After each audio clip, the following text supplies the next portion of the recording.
അരുൺ, ബിജെപിയുടെ ഈ ക്രൈസ്തവ സൗഹൃദം അത് ഏത് തരത്തിലായിരിക്കും കേരളത്തിൽ പ്രതിഫലിക്കുക? യുഡിഎഫും എൽഡിഎഫും ഇപ്പം ടോം പറഞ്ഞതുപോലെ ലോക്സഭാ തെരഞ്ഞെടുപ്പ് വരാനിരിക്കുന്നു. ഈ സാഹചര്യത്തിലൊക്കെ എത്രത്തോളം കരുതലുകൾ ഇല്ലെങ്കിൽ എങ്ങനെ ന്യൂനപക്ഷങ്ങളെ കൂടുതൽ അടുപ്പിക്കാം എന്നതിലേക്ക് ഏതു തരത്തിലായിരിക്കും തിരിയുക? എന്തായിരിക്കും സംഭവിക്കുക? ധന്യ, ലോക്സഭാ തെരഞ്ഞെടുപ്പ് തന്നെയാണ് ഏറ്റവും പ്രധാനപ്പെട്ട കാര്യം. ഇത്തവണ ബി വളരെ പ്രതീക്ഷയോടെ, എല്ലാ തവണയും ബി പ്രതീക്ഷയോടെ കാണുന്നു എന്നവർ പറയും, നമ്മൾ അതേപടി റിപ്പോർട്ട് ചെയ്തു. പക്ഷേ ഇപ്പോൾ ഇത്തവണ കുറച്ചുകൂടി പ്രതീക്ഷയുള്ള ഒരു തെരഞ്ഞെടുപ്പാണ് വരാൻ പോകുന്നത്. കഴിഞ്ഞ തവണയൊക്കെ തിരുവനന്തപുരമാണ് അവരുടെ ഏറ്റവും പ്രധാനപ്പെട്ട പ്രതീക്ഷയുടെ നമ്പർ 1 മണ്ഡലമെങ്കിൽ ഇത്തവണ അതൊരുപക്ഷെ തിരുവനന്തപുരത്തിന് അപ്പുറത്തേക്ക് തൃശ്ശൂർ എന്നൊരു പേര് മുന്നിൽ വരാനുള്ള സാധ്യതയുണ്ട്. തൃശ്ശൂരിൽ അത്രയധികം പ്രതീക്ഷയാണ് ബി കേന്ദ്രങ്ങൾ. സുരേഷ് ഗോപിയിലൂടെ തൃശ്ശൂർ പിടിച്ചെടുക്കാമെന്ന് തന്നെ പ്രതീക്ഷിക്കുന്നു. അങ്ങനെ തൃശ്ശൂർ പിടിച്ചെടുക്കാൻ വരുന്ന ബി അവിടെ ന്യൂനപക്ഷ സമുദായങ്ങളുടെ, പ്രത്യേകിച്ച് ക്രിസ്ത്യൻ സമുദായങ്ങളുടെ വോട്ട് വളരെ നിർണായകമാണ്. അതുകൊണ്ടുകൂടിയാകാം ഒരുപക്ഷെ മോദിയുടെ സന്ദർശനം തൃശ്ശൂരിൽ തന്നെ അവർ ക്രമീകരിക്കുന്നത്, അവിടെ തന്നെ ക്രൈസ്തവ സഭാ നേതാക്കളെ കാണാൻ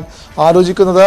അതുവഴി തൃശ്ശൂരിൽ ഒരു സീറ്റ് എന്ന അവരുടെ സ്വപ്നം, തൃശ്ശൂർ എന്ന് പറയുമ്പോൾ കേരളത്തിലൊരു സീറ്റ് എന്ന അവരുടെ സ്വപ്നം ഏറ്റവും പ്രധാനപ്പെട്ട ഒന്നായി മാറുന്നു. അതിനെ കുറച്ചുകൂടി സഹായകമാകും ഇപ്പോൾ നീക്കണമെന്ന് ബി കരുതുന്നു. സംസ്ഥാനത്ത് പൊതുവിലും ബി വലിയ പ്രതീക്ഷ ഈ തെരഞ്ഞെടുപ്പിലുണ്ട്.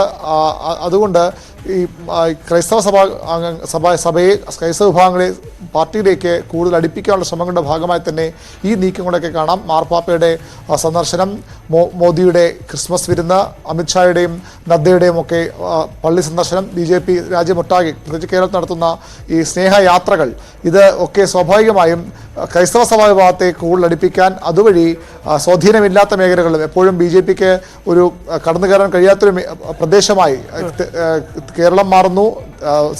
ദക്ഷിണേന്ത്യയിൽ മൊത്തത്തിൽ അത്ര ഒരു പ്രശ്നം, അത് തമിഴ്നാട്ടിലായാലും ഇപ്പോൾ 2 സംസ്ഥാനം കൂടി ഭരണം, അല്ലെങ്കിൽ കർണാടകയിൽ കൂടി ഭരണം നഷ്ടമായിരിക്കുന്നു. അതുകൊണ്ട് ക്രൈസ്തവ വിഭാഗങ്ങളുമായി അടുക്കാനുള്ള ഏത് വഴിയും അവർ വലിയ ആകാംക്ഷയോടെ, പ്രതീക്ഷയോടെ കാണുന്നതാണ്. ഇപ്പോഴത്തെ ഈ ബന്ധം മെച്ചപ്പെടുത്താനുള്ള നീക്കങ്ങളുടെ ഭാഗമായി തന്നെ ഇത് കാണണം. ലോക്സഭാ തെരഞ്ഞെടുപ്പ് എന്ന വലിയൊരു ലക്ഷ്യം അവർക്ക് മുന്നിലുണ്ട് എന്നത് വ്യക്തവുമാണ്.